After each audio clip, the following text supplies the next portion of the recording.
गोत्र कर्म के लिए मैं बता रही हूँ। एक आपको दृष्टांत इधर बताती हूँ। देखिए, एक सियाल का बच्चा बचपन से ही सिंह ने पाला। वह सिंह के बच्चों के साथ ही खेला करता था। एक दिन खेलते हुए वे सभी बच्चे किसी जंगल में गए और वहाँ जंगल में क्या हुआ कि ये सारे के सारे ये शेरनी के बच्चे और सियाल के बच्चे मिल के जंगल में गए। लेकिन एक हाथियों का झुंड आया वहाँ। हाथियों का झुंड आने से शेरनी के बच्चे क्यों ना हो छोटे, लेकिन वो तो सामना करने ही भाग रहे थे। इतने में ये क्या हुआ, सियाल का बच्चा वापस भाग के घर के तरफ चलने लगा।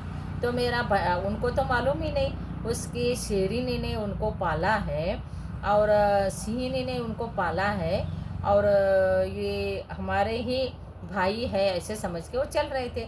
हमारे बड़े भाई चले गए, हम क्या करेंगे सामना, ये हाथी के सामना करेंगे करके वो दोनों भी चले गए। फिर वो जाके वो सिंहनी को बताने लगे कि देखो भैया, ये हाथियों को देख के भाग के आ गए।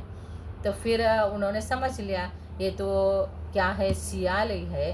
तो सियाल का बच्चा होने के कारण ये सिंहनी तो है ही नहीं, सिंह तो है ही नहीं, फिर क्या है, तो इसके अंदर संस्कार तो अलग है और अपने बच्चे का संस्कार अलग है। तो इसलिए उन्होंने कहा, और सियाल को वो सिंह ने कहा कि अब तुम यहाँ से चले जाओ, क्योंकि अब बड़े भी हो गए, इनको पता चल जाए कि तुम अपने बच्चे नहीं, सिंह नहीं है, तो तुम्हारे को मार डालेंगे और तुम यहाँ से चले जाओ, क्योंकि तुम्हारे संस्कार अच्छा है। कैसे है, तुम शूरो असि, कृतविद्या असि, दर्शनीयो असि, पुत्रका यस्मिन् कुले त्वम उत्पन्नो गजस्तत्र न हन्यते। क्या कहता है वो सिंहिनी कहती है सियाल को कि तुम शूर हो, हे पुत्र तुम शूर है, वीर है, विद्यावान है, देखने में सुंदर है, परंतु जिस कुल में तुम उत्पन्न हुए हो उस कुल में हाथी को मारा नहीं जाता है। तो तुम्हारा जो सात्विक बना है वो तुम्हारे गुण तुम्हारे अंदर है ही, तो इसलिए तुम अब यहाँ से चले जाओ।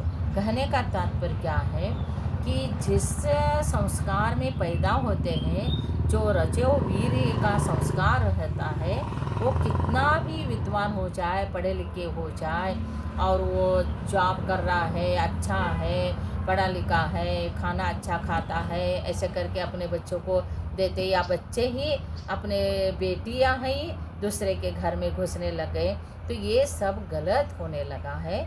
और ऐसे संस्कार अपने अंदर रहना चाहिए, तो कि अपने उच्च कोटि का संस्कार, उच्च गोत्र, उच्च जाति, उच्च कुल, इसका ध्यान रखना।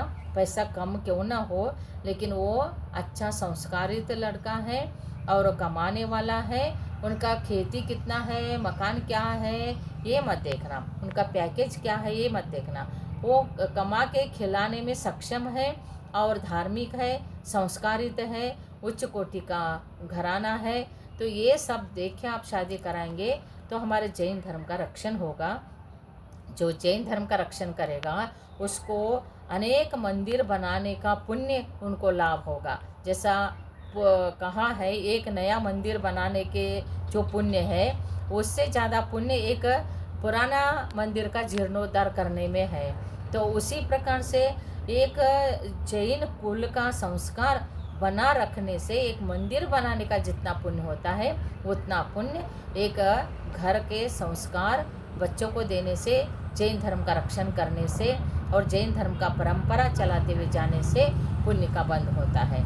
इसलिए महानुभाव कि ये कर्मों को जानना, इसलिए जानना कि वो हमारे अंदर एक गोत्र, नीच गोत्र किसी के होता है तो क्यों होता है, पाप कर्म के उदय से हो गया, और नीच गोत्र का बंध है उनको, तो वो धर्म नहीं कर सकता है, अभिषेक नहीं कर सकता है, आहार नहीं दान दे सकता है, व्रत धारण नहीं कर सकता है। फिर वो ऐसे संस्कार कुसंस्कारित आ गया तो फिर लड़के आ गए, लड़का आ गए, तो ये सब जो है ये अपने धर्म को ख़त्म कर दिया, ऐसे हो गया। फिर धर्म को ख़त्म करने के लिए हम पैदा नहीं हुए। जैन धर्म में पैदा होना अत्यंत पुण्य का उदय है, अत्यंत दुर्लभ से पैदा होते हैं। इसलिए जैन धर्म को नाश नहीं करना, जैन धर्म का प्रभाव न करना, जैन धर्म का रक्षण करना, ये हमारा परम कर्तव्य है।